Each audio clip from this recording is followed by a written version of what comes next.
ഞങ്ങൾ ഈ വിഷയം ഇവിടെ കൊണ്ടുവന്നത് നോട്ടീസിൽ പറഞ്ഞതുപോലെ നമുക്ക് പ്ലാൻ അലോക്കേഷൻ ഉണ്ട്. ഭരണഘടനാപരമായ ബാധ്യതയാണ് SC വിഭാഗത്തിന് 10%, ST വിഭാഗത്തിന് 2% അലോക്കേഷൻ കൊടുക്കാമെന്ന്. ഇങ്ങനെ നൽകിയ പ്ലാനിൽ നൽകിയ അലോക്കേഷൻ നിങ്ങൾ വെട്ടിച്ചുരുക്കി, ഗണ്യമായി വെട്ടിച്ചുരുക്കിയത് കുട്ടികളുടെ വിദ്യാഭ്യാസത്തിനും പാർപ്പിട പദ്ധതികളെയും അടക്കമുള്ള ക്ഷേമ പദ്ധതികളെ ഗൗരവതരമായി ബാധിച്ചു എന്നാണ് ഞങ്ങളുടെ ആക്ഷേപം. ശ്രീ AP അനിൽകുമാർ ഇവിടെ ഈ വിഷയം ഉന്നയിച്ചുകൊണ്ട് നടത്തിയൊരു പ്രധാനപ്പെട്ടൊരു പോയിൻ്റ്. കാരണം ഇത് പ്ലാൻ അലോക്കേഷനാണ്. SCക്ക് 10%. നമ്മുടെ പ്ലാൻ എന്തു പറ്റി? കഴിഞ്ഞ 3-4 വർഷമായിട്ട് പ്ലാൻ എന്തു പറ്റി? പ്ലാൻ 27,000, 30,000, 30,000 സ്റ്റക്കാണ്, പോകുന്നില്ല. പ്ലാൻ ഗ്രോത്ത് ഇല്ല. പല സംസ്ഥാനങ്ങളിലും അത് 20%, 25%, 30%. ഇപ്പം നിങ്ങൾ എപ്പോഴും 2011-16 കണക്കെടുക്കും. 2011-16 കണക്കൊന്നും എടുത്ത് നോക്കിക്കോ, പ്ലാൻ്റെ ഗ്രോത്ത് എല്ലാ വർഷവും ഉണ്ടാവും. ഇവിടെ പ്ലാൻ സ്റ്റാഗ്നൻ്റാണ്. പ്ലാൻ സ്റ്റാഗ്നൻ്റായി നിൽക്കുമ്പോൾ ഇവർക്ക് കിട്ടേണ്ട പ്രൊപ്പോർഷൻ വർദ്ധിക്കുന്നില്ല. അത് സ്റ്റാഗ്നൻ്റായി നിൽക്കുകയാണ്. വേറെ ആരെയും ചിലപ്പോൾ ഇത് ബാധിക്കില്ല. വേറെ പലർക്ക് ജനറൽ ആയിട്ടുള്ള പ്രോജക്റ്റുകൾ, ബാക്കിയുള്ള പ്രോജക്റ്റുകളൊക്കെ കുറേ ബാധിക്കും. എങ്കിലും ഇത്രമാത്രം ഈ പ്ലാൻ സ്റ്റാഗ്നൻ്റായി നിൽക്കുന്നത് ബാധിക്കുന്ന വേറൊരു വിഭാഗമില്ല. ആ യാഥാർത്ഥ്യം മനസ്സിലാക്കി 3-4 വർഷമായി അവർക്ക് കിട്ടുന്ന തുക അതുപോലെ തന്നെ തുടരുകയാണ്, വർധനവുണ്ടാകുന്നില്ല. അവിടെയാണ് ഉള്ള പ്ലാൻ പോലും കട്ട് ചെയ്യുന്ന രീതി. മന്ത്രി ആവർത്തിച്ച് ഒരു കട്ടിങ്ങും ഇല്ലയെന്ന് പറയാം. ഇപ്പം ഞാൻ ചോദിക്കുന്നത്, ആദ്യം ഇറങ്ങിയ ഗവൺമെൻറ് ഉത്തരവാണ് 22/1/2025 ജനുവരി 22 ഇറങ്ങിയ ഉത്തരവാണ്. അത് ST വിഭാഗത്തിൻ്റെയാണ്. ഞാൻ എല്ലാം വായിക്കുന്നില്ല. ഓരോ പ്രോജക്റ്റും അതിൻ്റെ എമൗണ്ട് പ്രയോറിറ്റൈസ് ചെയ്തിരിക്കുക. പ്രയോറിറ്റൈസേഷനാണെന്ന് പറയുന്നത്. പൈസ കുറച്ചിട്ടേ 240 ലക്ഷം രൂപ ഉള്ള പദ്ധതിക്ക് 200 ലക്ഷമാക്കി കുറച്ചു. ചില പദ്ധതി അതുപോലെ തന്നെ കട്ട് ചെയ്തു. 25 കോടിയുള്ളത് 20 കോടിയാക്കി, 50 കോടിയുള്ളത് വേണ്ടാന്ന് വെച്ചു, 42 കോടിയുള്ളത് 22 കോടിയാക്കി.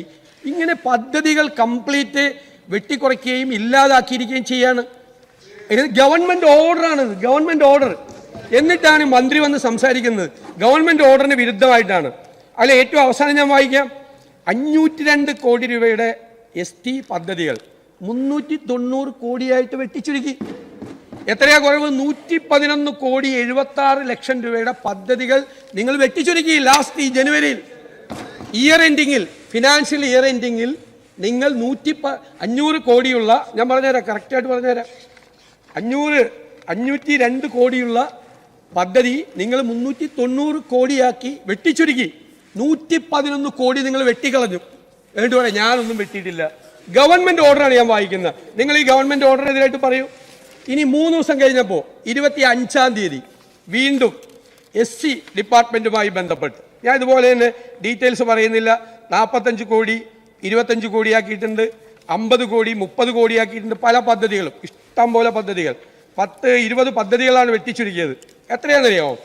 1370 കോടി രൂപയുള്ള പദ്ധതിയുടെ വെട്ടി കുറച്ചത് 920 കോടിയാക്കി കുറച്ചു. 449 കോടി 89 ലക്ഷം, 450 കോടി വെട്ടിച്ചുരുക്കി. എന്നിട്ട് പറയാണ് ഗവൺമെന്റ് ഓർഡർ വെച്ചിട്ടാണ് ഈ പറയുന്നത്. എന്നിട്ട് റീസ്ട്രക്ചർ, പ്രയോറിറ്റൈസേഷൻ, പൈസ കട്ട് ചെയ്താണ്. ഇത് ഞങ്ങൾ ഈ സഭയിൽ കൊണ്ടുവരണ്ടേ സാർ? ഞങ്ങൾ ഈ സഭയിൽ കൊണ്ടുവരണ്ടേ?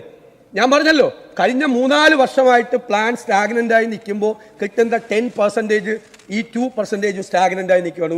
ഒരു വളർച്ചയില്ല അവർക്കുള്ള പദ്ധതികളിൽ. ആ കുറവുള്ള പദ്ധതികളിലാണ് ഇത്രയും ഭീമമായ വെട്ടിക്കുറവ് നിങ്ങൾ നടത്തിയിരിക്കുന്നത്. പിന്നെ ഇവിടെ ചില ന്യായീകരണങ്ങൾ കേട്ടാൽ ഞെട്ടിപ്പോവും. എനിക്ക് ബഹുമാനപ്പെട്ട മന്ത്രി അങ്ങനെ പറയാൻ പാടില്ല. ഈ വകുപ്പിൻ്റെ ചുമതലയുള്ള മന്ത്രിയാണ്. അദ്ദേഹം പറഞ്ഞത്, കിഫ്ബിയെ കുറിച്ച് പറഞ്ഞത് ധനകാര്യമന്ത്രിയും പറഞ്ഞു. റോഡ് ഉണ്ടാക്കുന്നില്ലേ? റോഡിൽ എല്ലാവരും പോകുന്നില്ലേ? പട്ടികജാതിക്കാർ പോകുന്നില്ലേ? ആശുപത്രി ഉണ്ടാക്കുന്നില്ലേ? ആശുപത്രിയിൽ പട്ടികജാതിക്കാർ പോകുന്നില്ലേ? സ്കൂൾ ഉണ്ടാക്കുന്നുണ്ട്, സ്കൂളിൽ പട്ടികജാതിക്കാർ പോകുന്നില്ലേ? അങ്ങനെയാണ് ഈ ലോജിക്കാണെങ്കിൽ SCP പദ്ധതിയും TSP പദ്ധതിയും ഉണ്ടാകാൻ പാടില്ല സ്റ്റേറ്റിൽ. ഇത് കോൺസ്റ്റിറ്റ്യൂഷണൽ ഒബ്ലിഗേഷനാണ്. You have to provide 10% allocation for the SC community and 2% for the ST community. Constitutional obligation ആണ്. You have to do that. ജനറലായിട്ട് എന്നാൽ പിന്നെ ഈ പദ്ധതിയൊന്നും വേണ്ടല്ലോ. ജനറലായിട്ട് നടക്കുന്ന എല്ലായിടത്തും SC ST പോകുന്നുണ്ടല്ലോ. അവർക്ക് വേണ്ടി പർട്ടിക്കുലറായി ഇയർ മാർക്ക് ചെയ്ത പ്രോജക്റ്റാണ് വേണ്ടത്. പർട്ടിക്കുലർ. ഞാൻ ഈ വകുപ്പിന്റെ ആവശ്യമില്ലല്ലോ. ഞാൻ ഇനി ഒറ്റ കാര്യം പറയാം. മുഖ്യമന്ത്രി ഇന്നലെ പറഞ്ഞു പട്ടികജാതിക്കാർക്ക് വേണ്ടി. നിങ്ങൾ ഇവിടെ കൊടുത്ത ഉത്തരവുണ്ട്, ധനകാര്യമന്ത്രി ഇവിടെ കൊടുത്ത ഉത്തരവ്, M. വിജിന് കൊടുത്ത ഉത്തരവാണ്. നിങ്ങൾ 15/10/24 കൊടുത്താണ് കിഫ്ബിയുടെ ഓരോ ഡിപ്പാർട്ട്മെൻറ്റിലെയും ചെലവ്, ഓരോ വിഭാഗത്തിലുള്ള ചെലവ്. നിങ്ങൾ ടോട്ടലായിട്ട് ഈ ദിവസത്തിൽ 29,774 കോടി ചെലവാക്കി. എന്ന് വെച്ചാൽ ഏകദേശം 30,000 കോടി. നിങ്ങൾ ഷെഡ്യൂൾ കാസ്റ്റും ഷെഡ്യൂൾഡ് ട്രൈബിനും വേണ്ടി ചെലവാക്കിയത് എത്ര? 81 കോടി. ഇത് ഏത് പൈസയാണ്? ഇത് ഏത് പണമാണ്? എൻ്റെ ചോദ്യം അതാണ്. ഇത് ഏത് പണമാണ്? ഇത് നിങ്ങൾ കൺസോളിഡേറ്റഡ് ഫണ്ടിൽ നിന്ന് കിഫ്ബിയിലേക്ക് ഷിഫ്റ്റ് ചെയ്ത പണമാണ്. ഈ കിഫ്ബി ഇല്ലായിരുന്നെങ്കിൽ കൺസോളിഡേറ്റഡ് ഫണ്ടിൽ ആ പൈസ കിടക്കുമായിരുന്നു. ഈ പറയുന്ന 30,000 കോടി രൂപയുടെ 10% 3,000 കോടി രൂപ SCക്കും കിട്ടുമായിരുന്നില്ലേ? കിട്ടും, ഉറപ്പായിട്ട് കിട്ടും. ഞാൻ പറയട്ടെ, കിട്ടുമായിരുന്നല്ലോ. അത് ഇപ്പുറത്തേക്ക് മാറ്റി. കാരണം അത് കൺസോളിഡേറ്റഡ് ഫണ്ടിൽ നിന്ന് 20,000 കോടിയാണ് നിങ്ങൾ ഇതുവരെ മാറ്റിയത്. നിങ്ങൾ ഇപ്പുറത്തേക്ക് മാറ്റി. എന്നിട്ട് 81 കോടി, 10% എന്ന് വെച്ചാൽ 3,000 കോടി വരും. 81 കോടിയാണ് SCക്കും STക്കും കൂടി. 12% ആണ് വേണ്ട രണ്ടുപേർക്ക് കൂടി നിങ്ങൾ കൊടുത്തിരിക്കുന്നത്. എന്നിട്ട് പറയാണ് അവർ പൊതുവായിട്ട് പണിത് ആശുപത്രിയിൽ അവർ പോയിക്കോട്ടെ, പൊതുവായിട്ട് പണിത് സ്കൂളിൽ അവർ കയറിക്കോട്ടെ എന്ന് പറയുന്ന ന്യായം എവിടെ നിന്ന്? പിന്നെ പ്ലാൻ എക്സ്പെൻഡിച്ചർ, പ്ലാൻ ഔട്ട്ലൈൻ ഉണ്ടല്ലോ, ഞാനിപ്പോൾ എടുപ്പിച്ചു. എൻ്റെ ഓഫീസിൽ കിട്ടും, എല്ലാവർക്കും കിട്ടും. ഇപ്പോൾ നമ്മൾ നോക്കിയാൽ കിട്ടും. Housing scheme for the homeless STs under life mission. STക്കുള്ള ലൈഫ് മിഷനിലെ സ്കീം എത്രയാണെന്നറിയോ? ഔട്ട്ലേ പ്ലാൻ 100% സ്റ്റേറ്റ് സ്കീമാണ്. എത്രയാണെന്നറിയോ? 140 കോടി രൂപയാണ് അലോക്കേഷൻ. ഇന്ന് എത്രയാണ് ദിവസം? ഫെബ്രുവരി 13 തീരാറായില്ല, 1.5 മാസമുള്ളൂ. ഈ 140 കോടി രൂപയുടെ എക്സ്പെൻഡിച്ചർ എത്രയാണെന്നറിയാം? വട്ടപൂജ്യം. 1 രൂപ ചെലവാക്കിയിട്ടില്ല. 1 രൂപ ചെലവാക്കിയിട്ടില്ല. വട്ടപൂജ്യം. 1.5 മാസം മാത്രം ബാക്കിയുള്ളപ്പോൾ 140 കോടി രൂപ STയുടെ ഹൗസിംഗ് സ്കീമിന് വെച്ചിട്ട് നിങ്ങളുടെ ഡോക്യുമെൻ്റാണ്, ഗവൺമെൻറ് ഡോക്യുമെൻ്റാണ്. എന്നിട്ടാണ് ഞങ്ങളിത് പറയാൻ പാടില്ല, ഞങ്ങളിത് കൊണ്ടുവരാൻ പാടില്ല. കർണാടകയിൽ ഇവിടെ ഇപ്പോൾ ഒരു ST മന്ത്രികൾ SCക്ക് മന്ത്രി ഇല്ലാത്ത ആദ്യത്തെ അവസ്ഥയാണ്. കർണാടകയിൽ ഞാൻ പറയാം, അവിടുത്തെ ആഭ്യന്തരമന്ത്രി പരമേശ്വർ പട്ടികജാതിക്കാരനാണ്. അവിടുത്തെ PWD മന്ത്രി പട്ടികവർഗക്കാരനാണ്, സതീഷ് ജാർക്കോളി. അവിടുത്തെ സിവിൽ സപ്ലൈസ് മന്ത്രി പട്ടികജാതിക്കാരൻ HK മുനിയപ്പ. ഈ പട്ടികജാതി വകുപ്പിന് വേറെ മന്ത്രിയും കൂടി ഉണ്ട്, മഹാദേവപ്പ. 4 മന്ത്രിമാർ. അവിടെയൊക്കെ പ്രോജക്റ്റും കാര്യങ്ങളൊക്കെ ഉണ്ട്. അവിടെ അങ്ങനെയാണ്, ഇവിടെ ഇങ്ങനെയാണ്. മനസ്സിലായില്ല? ഇതൊക്കെ പറയുമ്പോൾ ഒന്ന് ശ്രദ്ധിക്കണം. പറഞ്ഞാണ്, നിങ്ങൾ പറഞ്ഞുകൊണ്ട് പറഞ്ഞാണ്. ഇനി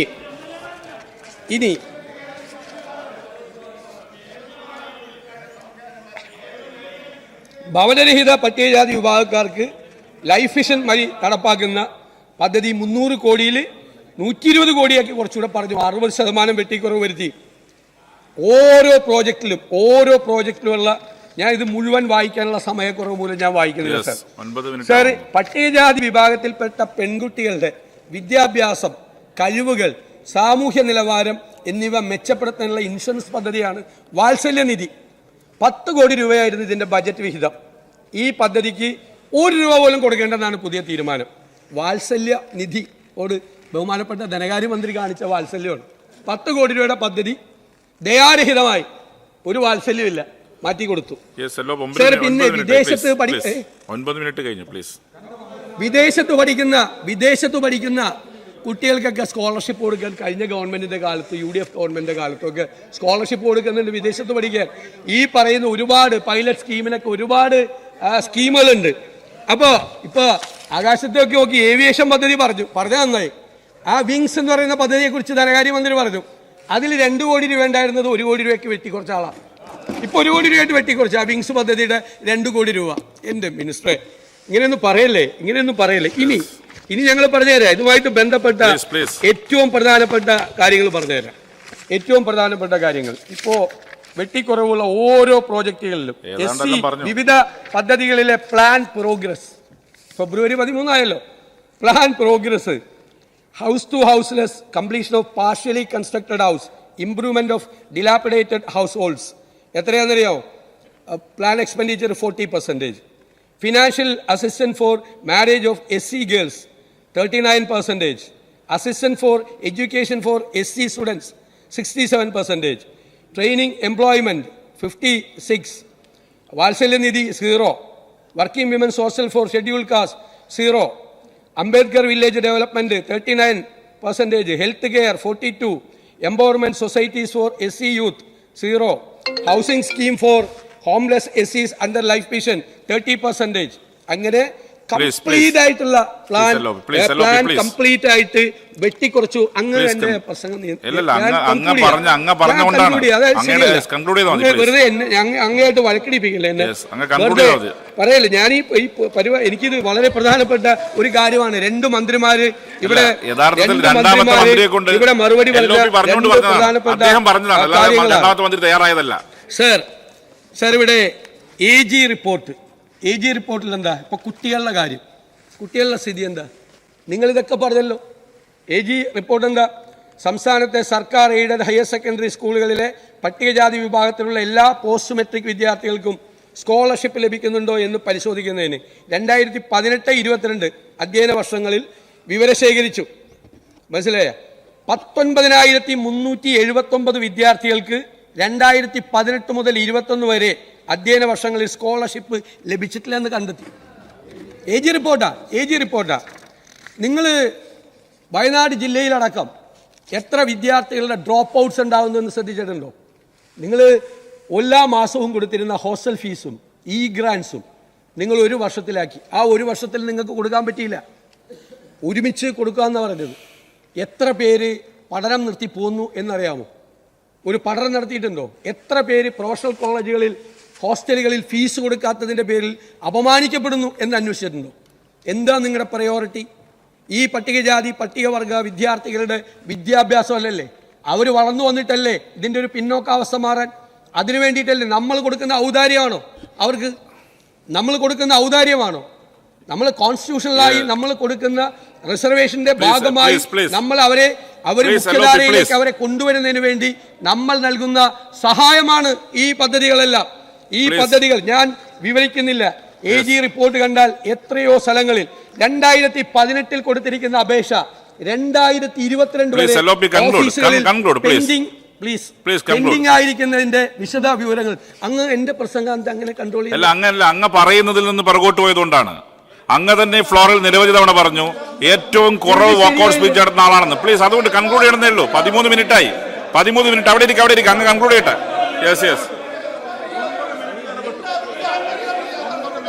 കൺക്ലൂഡ് ചെയ്യട്ടെ. അവിടെ ഇരിക്കെ കൺക്ലൂഡ് ചെയ്യട്ടെ. രണ്ടാമത്തെ അദ്ദേഹം പറയിച്ചതാണ്, മന്ത്രി തയ്യാറായതല്ല. ഒരു കാരണവശാലും ഇല്ല, ഒരു കാരണവശാലും ഇത് അനുവദിക്കില്ല. ഒരു കാരണവശാൽ അങ്ങ് സഭ നടത്തിക്കൊണ്ടുപോകണോ വേണ്ടെന്ന് അങ്ങ് തീരുമാനിക്കണം. എന്നെ തടസ്സപ്പെടുത്തി അങ്ങ് സഭ നടത്തിക്കൊണ്ടുപോയി. ഞാൻ തടസ്സപ്പെടുത്തിയില്ല. 9ാമത്തെ മിനിറ്റിൽ മാത്രമേ 9ാമത്തെ മിനിറ്റിൽ മാത്രമേ ഇടപെട്ടിട്ടുള്ളൂ. അവിടെ ഇരിക്കെ അദ്ദേഹം സംസാരിക്കട്ടെ, കൺക്ലൂഡ് ചെയ്യട്ടെ. Let him conclude please. അവിടെ ഇരിക്കെ. യെസ് അവിടെ ഇരിക്കെ. അല്ല, അവർ കൺക്ലൂഡ് ചെയ്യട്ടെ. കൺക്ലൂഡ് ചെയ്യട്ടെ. വെറുതെ സമയം പോക്കണ്ട. യെസ് ഒന്ന് അങ്ങ് ടീമിനോട് പറ പ്ലീസ്.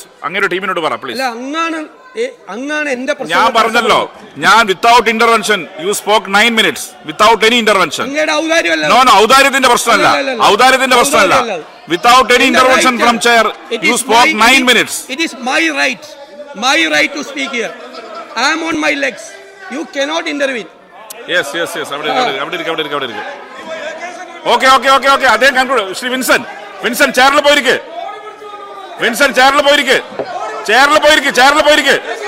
സിദ്ദിഖ് ചെയറിൽ പോയിരിക്കെ. അവിടെ പോയിരിക്കാൻ പറ. സിദ്ദിഖ് അവിടെ പോയിരിക്കെ. അവിടെ പോയിരിക്കുക